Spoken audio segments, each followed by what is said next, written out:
You might be familiar with the fact that Providence was once one of America's most powerful industrial centers. But are you aware of how it managed to become such an industrial powerhouse?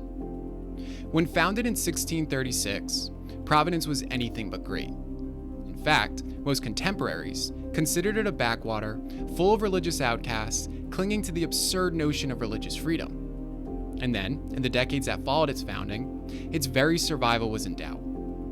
Neighboring colonies threatened its sovereignty, and native nations responding to years of oppression left the town in ashes during King Philip's War.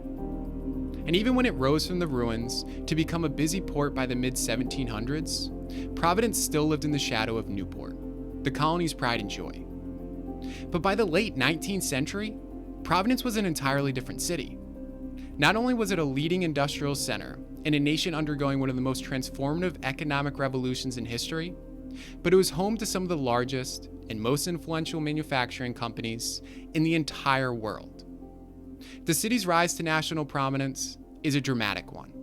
It's a tale of a city going from ashes and uncertainty to playing a key role in powering America's industrial age. This is the story of Rhode Island, and in today's episode, I'll tell you about how Providence went from being an overlooked settlement to a thriving industrial metropolis. In the decades following its founding, Providence was nothing more than a tiny fishing village that had one goal: survival.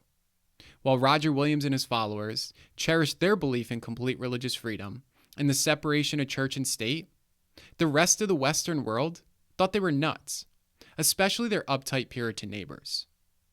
Believing they were building God's kingdom in New England, or what John Winthrop called a city upon a hill, the Puritan leaders had no intentions of allowing Providence's radical experiment in religious freedom to taint their vision of a perfect godly society. And so, they tried to destroy it.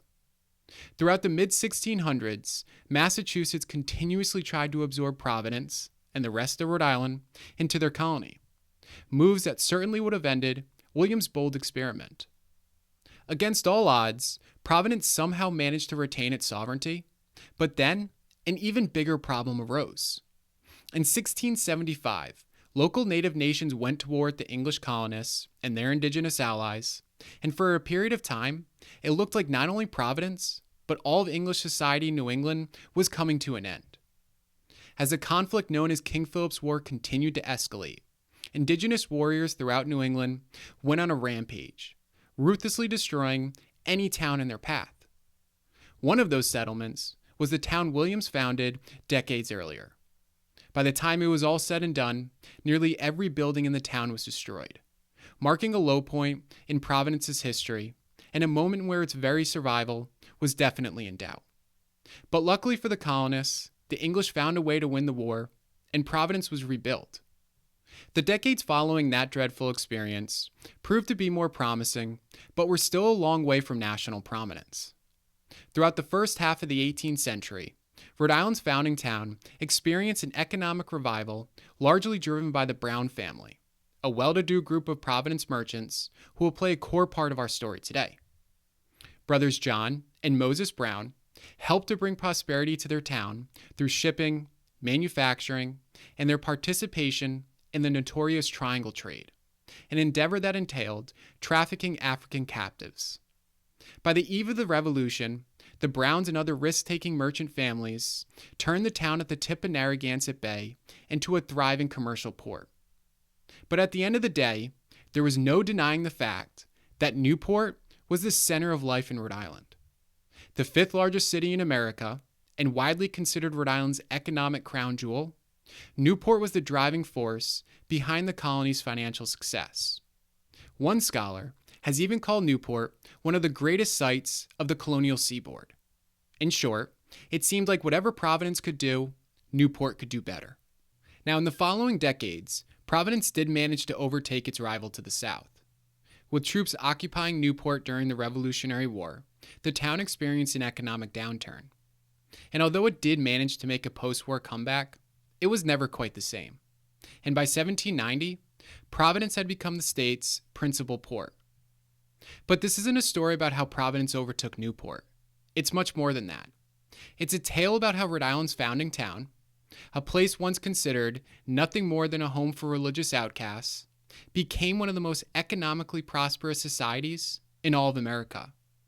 And it's during this time period when Providence's transformation into an industrial powerhouse really began. It started with a series of developments that occurred in the late 18th and early 19th century, chief among them being the creation of a mill in Pawtucket, whose name has become synonymous with the state's rich economic history. In December of 1790, Samuel Slater did something that nobody in America had ever done before. He spun cotton into yarn using water-powered technology. Supporting Slater in this endeavor were members of the Brown family.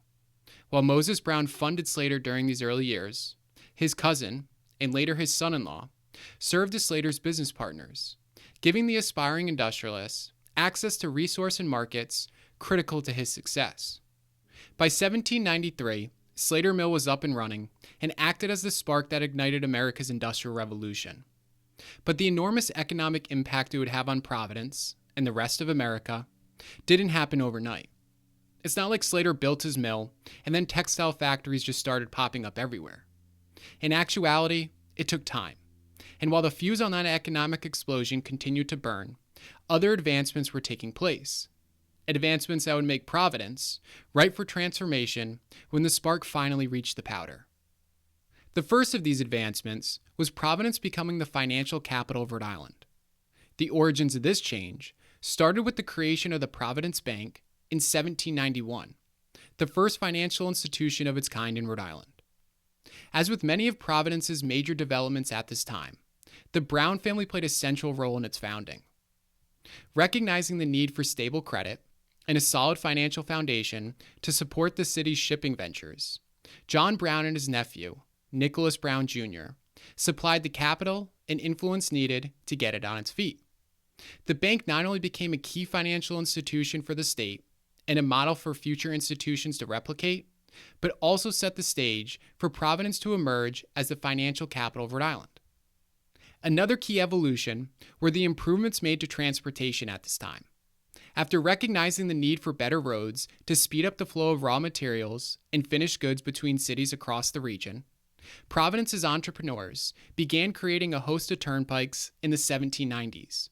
And once again, the Brown family played a critical role in this development. Through their firm, Brown and Ives, they invested in 16 toll roads across Rhode Island, Massachusetts, and Connecticut. By making these improvements to transportation, it helped to make Providence a key trade hub of southern New England.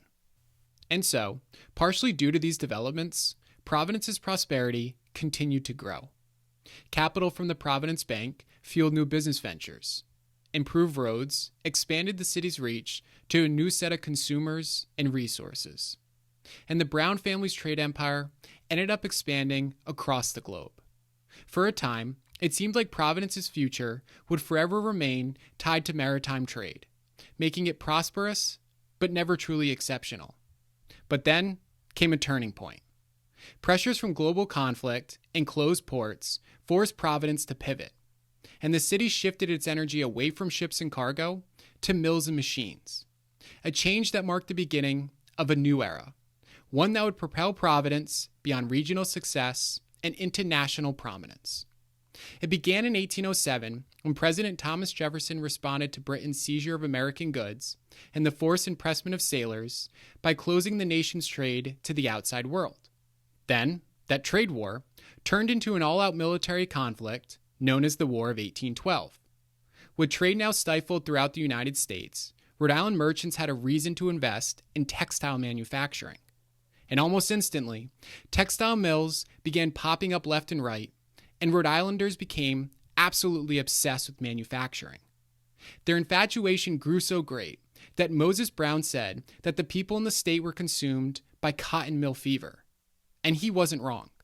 From 1801 to 1815, the number of textile factories grew from just 4 to 100. And so, needless to say, the American Industrial Revolution that would eventually spread throughout the North was well underway in Rhode Island.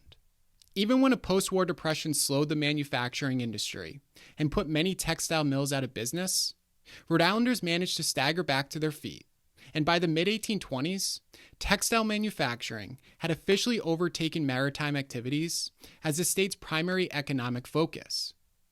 And of all the towns in Rhode Island, none benefited off this change more than Providence. In fact, the state's move to manufacturing and Providence's ability to capitalize on it is exactly what would propel it into national greatness. So let's take a look at exactly how that happened. Like most success, Providence's rise to greatness was not only due to hard work, but circumstance as well. Because while Roger Williams never conceived of Providence becoming an industrial powerhouse, the location he chose for his settlement helped guide it in that direction. To start, the town sat at the head of Narragansett Bay, a waterway where three of Rhode Island's largest rivers converged. These rivers not only powered the first generations of textile machinery, but also carried in the raw materials needed to keep those mills running. At the same time, Providence Harbor served as one of southern New England's greatest arteries of seaborne trade, as it proved to be an ideal location for local mills to export their finished products and import key resources like coal and raw cotton. On top of that, it also sat directly between some of the nation's largest markets, Boston and New York, making it a natural stopping point for consumers and producers traveling between the two cities. Therefore, due to this web of waterways and its advantageous position between two major markets, Providence naturally ended up being surrounded by some of the nation's earliest textile factories and commercial activity it naturally generated. But one would sorely be mistaken to believe that its rise to greatness was solely due to luck. I mean, societies throughout history have been positioned for greatness only to end up failing to act on the opportunity at hand.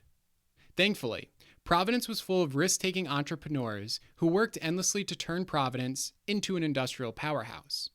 As we saw earlier, Providence's leaders unexpectedly prepared their town to capitalize on this change via the advancements that were made towards financial services and transportation. And as industrialization continued to pick up pace, the town's entrepreneurs doubled down on these advancements. As the town's merchants turned industrialists, built more and more banks and turnpikes throughout the region, an increasing amount of capital, natural resources, finished goods, and people made their way into Providence. And that rate of traffic grew even greater with the creation of the Blackstone Canal in 1828 and the state's first railroad in 1835. At the same time, other industrial entrepreneurs diversified the town's economy outside of just textile manufacturing by starting businesses and auxiliary industries. And so what we see taking place in the 1820s and the 1830s isn't just industrial growth, but transformation. By the end of the 1830s, Providence had received its city charter and boasted one of the strongest and most diversified economies in all of southern New England. With it now officially being a city of regional prominence in both name and economic weight, it was time to turn it into a true national power. And Providence's transition from regional prominence to national powerhouse was the result of decades of continued success. Like an already large snowball pushed down the steepest slope of College Hill, Providence's economy throughout the remainder of the 19th century grew at a relentless rate.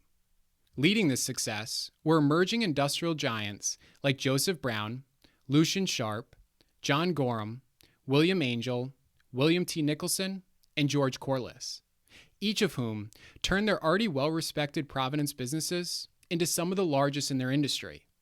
And as their businesses, along with many others, continued to grow throughout the 1840s and 1850s, thousands of immigrants poured into the city in search of work.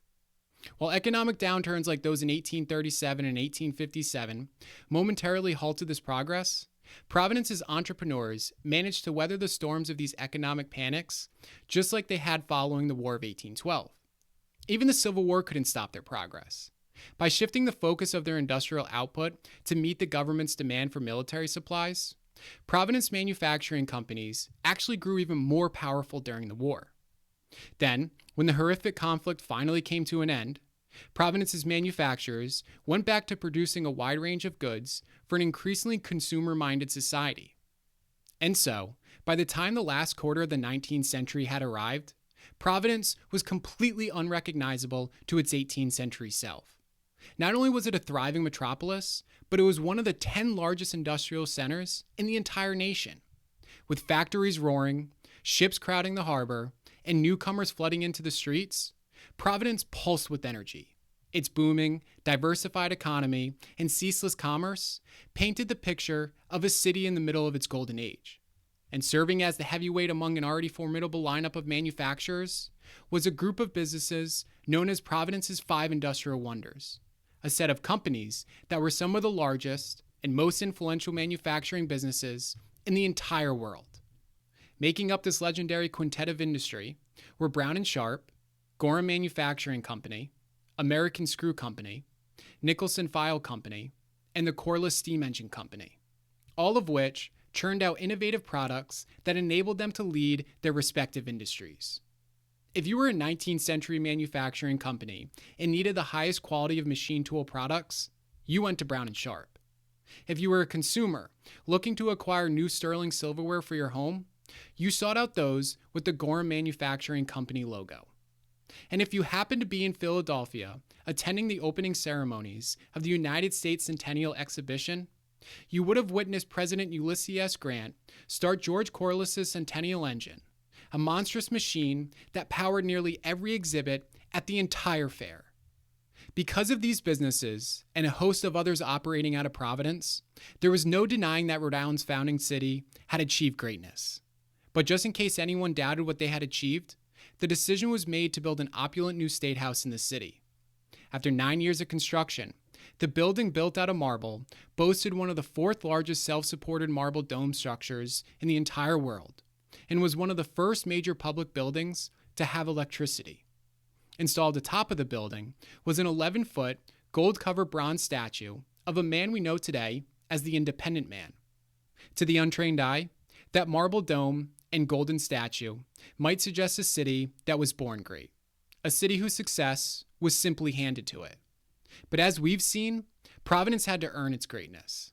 Its earliest settlers had to scratch and claw just to survive the 17th century. Its merchants and industrialists had to work endlessly for decades so that they could surpass Newport and transform Providence into one of the most powerful industrial centers in the entire nation. So the next time you see that state house and the golden figure standing watch from its summit, I hope you'll see more than just a building. I hope you'll see the story of a city that refused to be forgotten, and think of the people who made Providence one of the greatest cities of 19th century America.